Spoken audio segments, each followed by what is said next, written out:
guest co-hosts for today is Christine Pilch, Tom Galanis, and Leslie Lambert.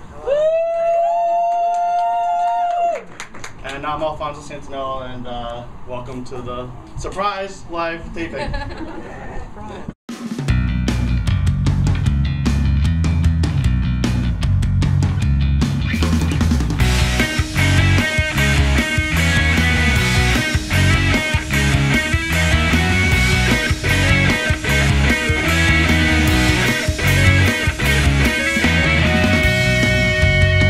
Coming on the show.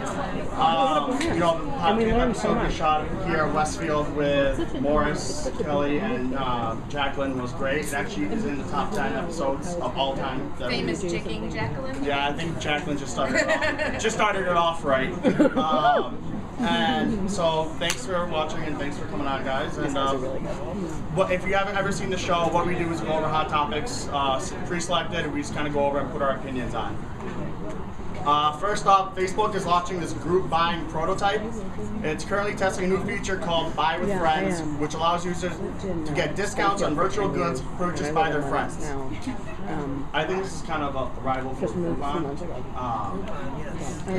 Facebook needs to get into everything, and that's where I think it is into that they're trying to monopolize everything. Well, they don't want you to leave their site. Yeah. You know, so they get you there, and they want you to stay put, and they want you to share your documents, and they want you to buy your products, and you know, sort of the way in one of the sessions earlier we were discussing Google and how Google's tracking and watching and marketing to you, and I think Facebook is using that same, you know, capturing model. I think that's true. I think it's all about you know, getting that group discount. You know, how do you talk about it? You know. Oh, you can't hear me? Okay. Pass the mic. Yeah, that's probably a good idea. We'll do that. So yeah, it's all about getting that group rate and that group discount. You know, the way Groupon works, where you know, a company will put it out there, and if there's so many people sign up, you get a certain percentage off. So I think, you know, Facebook's trying every strategy, especially with Places. I think with Facebook Places now, they're trying to geotag everything and everywhere you go. You know, they're trying to become the next Foursquare, but you know, that's just Facebook. There is another component that no one's mentioned yet, and anybody who knows me and went to my Facebook privacy session earlier knows I'm a huge advocate of safeguarding your information on Facebook.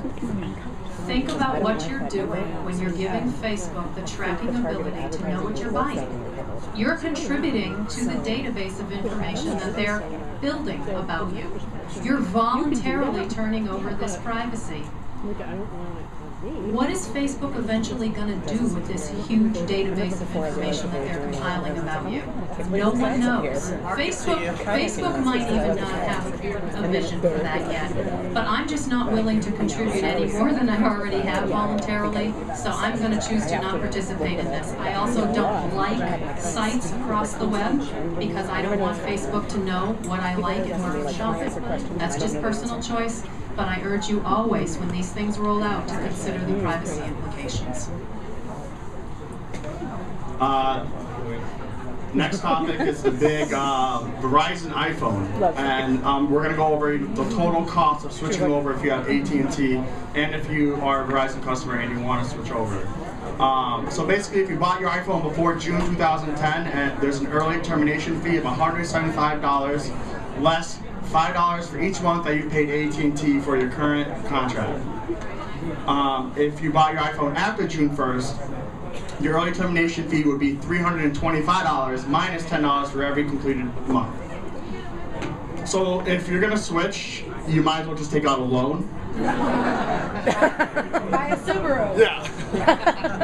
So this is interesting to me because last year at PodCamp I was still gauging whether I was going to go Droid or iPhone, and I was sort of polling the crowd, and I decided, even though Droid had really good, you know, feedback, I really had iPhone envy for years, so I bit the bullet in this summer and switched from my BlackBerry to an iPhone, and that meant leaving Verizon and going to AT&T.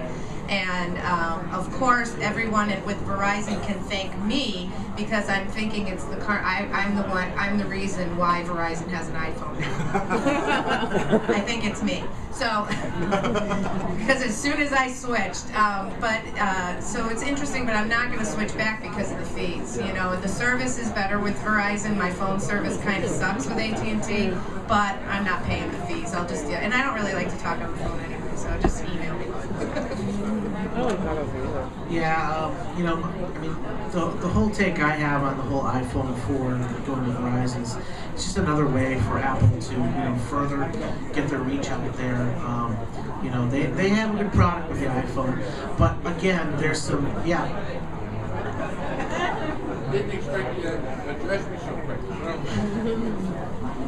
Do you think we're going to see a problem with people leaving AT&T for Verizon and then degrading their service to the point where it was like Yeah, Christine's going to talk about that.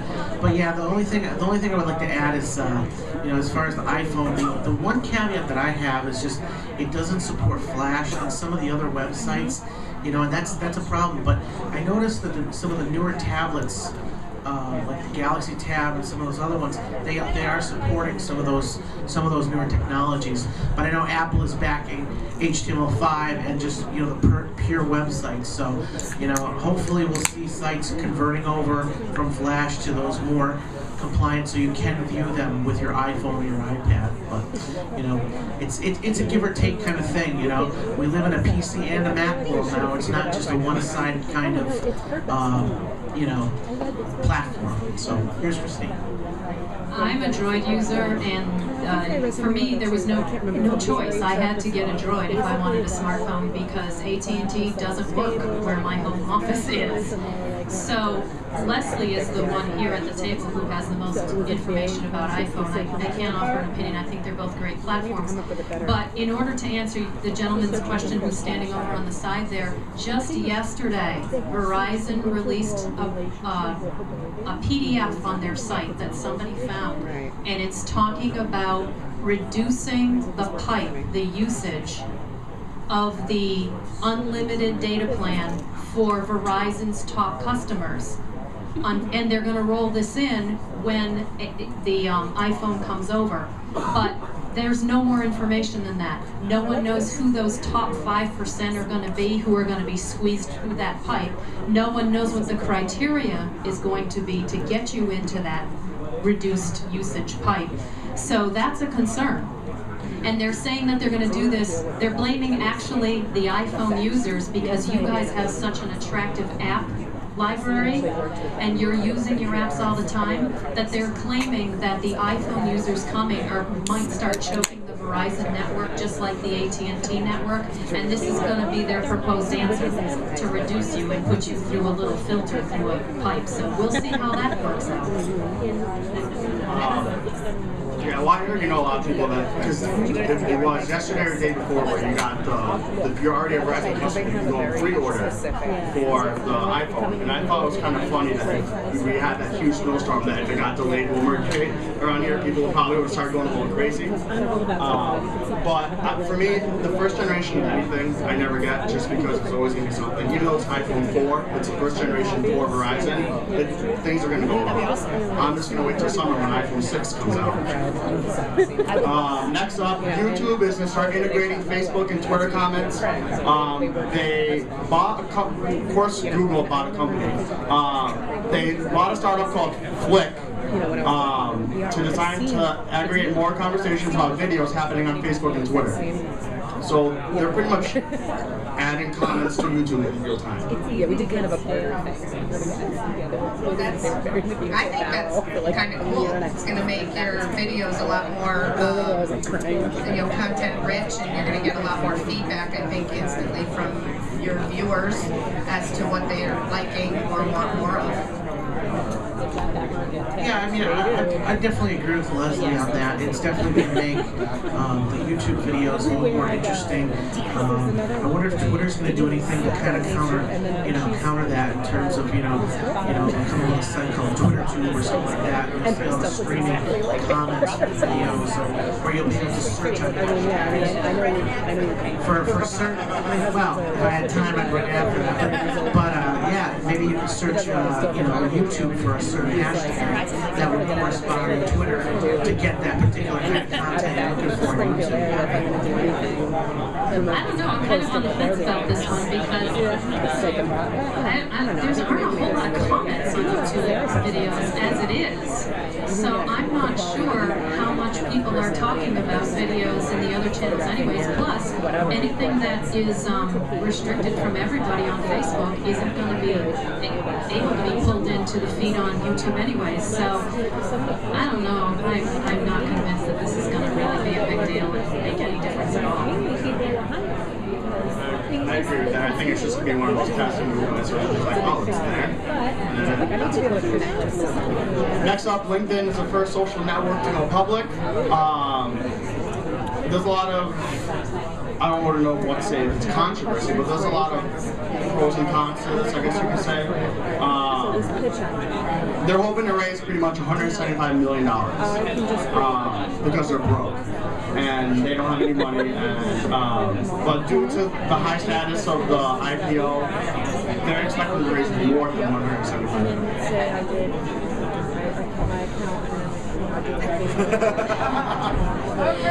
Earlier, we were talking about this at a time. I said, well, I have a few opinions about that. And Leslie said, really? Shocking. Up until recently, I've been basically recognized as the local LinkedIn expert. I did something about it last year. I used to like LinkedIn a lot more than I have in the last 6 months or so. LinkedIn, in their quest for this IPO, I think that they've taken a bad turn in their business model. Rather than rolling out really attractive features to entice people to upgrade to the premium model, they've started stripping away critical features in the free model that we're used to.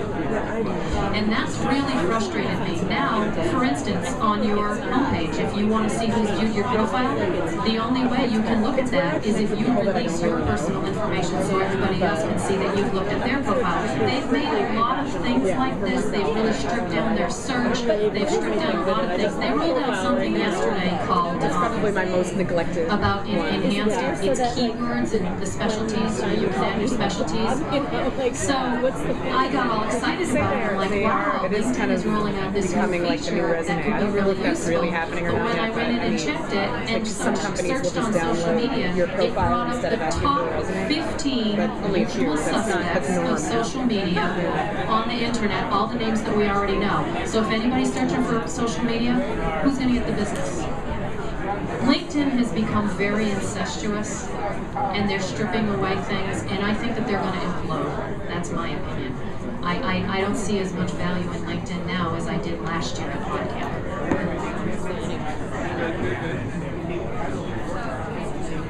Yeah, I have a question for Christine and the rest of the panel here. Do you feel that there are some people that are just LinkedIn people and they don't even dabble in other sort of social media? And what is that really going to do for people like that? Once their form of communication gets away, are they going to turn to these other mediums, or are they just going to kind of say, oh, whatever, that's it, I'm going to go back to my old way of business from now on? I think there's probably a big crowd of people that are strictly like that. The professionals, as opposed to the amateurs, casual social media user. Last topic, Google acquires Say Now. With their big Google Voice announcement, they acquired Say Now, which is a telephony space. It's pretty much going to go with their Google Voice and Gmail. The company, Say Now actually started a while ago in 2006. It was released through a MySpace widget, and Google acquired it recently. What is MySpace? Anybody know what MySpace is? You can do two things. Well, so this topic is newer to me, but it's interesting that in the cloud computing session today, Amy Sherwood ran a great session about information on the cloud, and she was giving reminders about free Google Apps and Google Voice and all this, the privacy concerns, which I know Christina's always worried about. And it was an interesting point with the Google Voice, because the transcriptions are being typed in emails and Google's scanning. So, you know, if you're having a conversation using Google Voice, your information is now accessed by Google. The public may not see it, but Google knows what you're talking about, to whom you're talking, for how long, and about what. And so that's kind of creepy. It's kind of like the Truman Show a little bit. Yeah, well, that was, you know, that one point that she made was I had been toying with the idea of going to Google Voice, and now I'm like, oh no. Especially I'm a realtor, I can't be having confidential conversations with my clients about their financial matters and have it tracked. No, not doing it. I think, you know, again, this is the first just like Facebook, you know, trying to get their hands, you know, in every sort of avenue of media out there, and you know, sometimes they just get too big, and they become, you know, the machine. And you know, when you have to battle against the machine, they're going to know all the information and your privacy. And I think it's something that you have to be wary of. You know, and it's just like Steve said, you know, look at your privacy settings. Same thing with Google. You know, anytime you create a free account or a free Google account, it's tracking everywhere you're searching. You know, so something to be aware of. Because I was trying to do too many things. I ended up with another. You guys kind of say it all. I have a Google Voice account. I don't use it.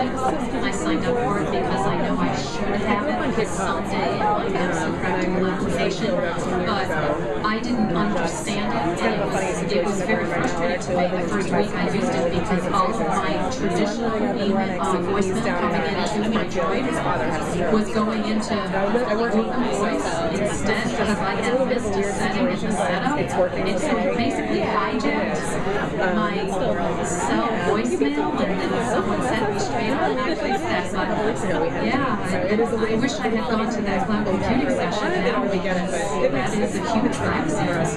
He wanted to come here today. I'm not going to be in favor. I said, That's all we have for today, guys. Thank you.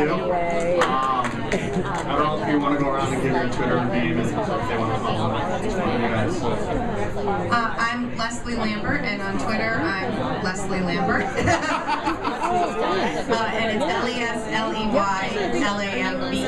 Brothers, so you can have it all messed up. Galanis, and mine is TGALANIST Galanis. And I'm Christine Hilch. I'm Christine Hilch. CHRISTINEPISCH. Thanks for coming. Thank you, guys.